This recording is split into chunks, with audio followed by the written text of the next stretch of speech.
So last video, I told you that transmedia storytelling is world building and not content creation. Breed, Leo. Good luck. But that probably left you with a question: what is a world actually made of? Because if you can't build it, you can't use it. And the difference between a transmedia project that moves people and one that just entirely confuses them lives in the architecture of the campaign. Today, I'm giving you the blueprint. Every transmedia story world is built from 4 elements, basically. Remember these. They are your foundation for every project you ever build. 1. Characters. Not just names and faces, their actual psychology, their desires, fears, values, contradictions. The richer the internal life of a character, the more your audience will fill in the gaps themselves. I was thinking that since I'm still kind of a quasi-celebrity, And researchers found that literary fiction, the kind with psychologically complex characters, actually increases readers' capacity for real-world empathy. You're not just entertaining people, you're expanding who they're capable of caring about. I have a great deal of influence in New York media. And here's a specific tactic. Use individual characters to represent groups. Empathy drops dramatically when you show a group in need of help. It spikes when you show one person, a character, who mirrors the experiences of a community. Okay, let me look in my little black book of hackers.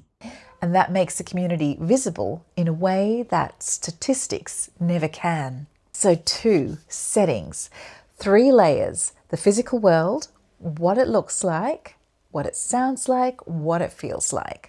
The mythos, what happened here, what stories does this world tell about itself, and the ethos, what does the world believe, and what are its values and norms. And when you build all 3 layers, your world breathes. Audiences sense it, even when you haven't spelled it out. This'll help things turn out for the best. 3 significant objects.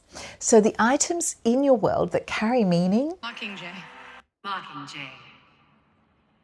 May your aim be as true as your heart is. 4, events. Specific moments where the state of the world or a character changes. Now, events are what give your audience something to track. Something is different now than it was before. And that change creates story, transformation, drama, action. Well, we're on the co-op board together, Betty, and we fought side by side for garbage disposals, and every morning we exchange quasi-sexual, witty banter, okay? Here's what's powerful about this framework. From 4 simple elements, infinite stories emerge.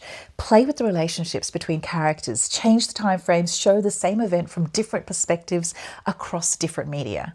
Each new angle deepens the world rather than repeating it. But here's where most people get it wrong. Think of the most amazing and sensational gum in the whole universe. They build a world and then they forget to give it a spine. And every story world needs 3 things, written as single sentences before you produce a single piece of content. Cyberpunk, classic punk, kids with foreign parents, kids who are parents, tryhards, kids who try too hard. Your theme. How and why does something change from beginning to end? Oh, come on now, Diamond. Your designing principle. What is the internal logic that drives your narrative strategy? And your central conflict. Who fights whom over what? The bad isn't exactly bad and the good isn't exactly sensational, but what it does do is it gets things back to normal. These aren't separate pieces. They're 3 different views of the same core. And every story, sub-story, character arc, and platform extension must be traceable back to this spine. And this is how you prevent the most deadly transmedia failure, a world that's visually rich but narratively incoherent. Audiences will forgive complexity, they will not forgive confusion. Now, once you have your world and your spine, you have to make one crucial decision that most people never even think about. How much control do you give your audience. Well, well, well, the prodigal daughter returned. Transmedia projects exist on a spectrum. At one end, pure narrative, the author controls everything, the audience watches. And at the other end, pure game, the user controls everything, the author watches. In the middle, alternate reality games, interactive documentaries, participatory platforms, and this is where it gets interesting for anyone trying to drive real-world behavior change. Yeah, social media is fast, huh? Because the research shows that the more agency you give your audience, the more their actions actually change the narrative, the more invested they become. Not just invested in the story, invested in the world the story is about. This is the best I have ever had. Giving people agency is dangerous if you get it wrong. Come on now, left up. If your story is meant to inspire collective action and you build a game that rewards individual selfishness, you will produce the exact opposite of what you intended.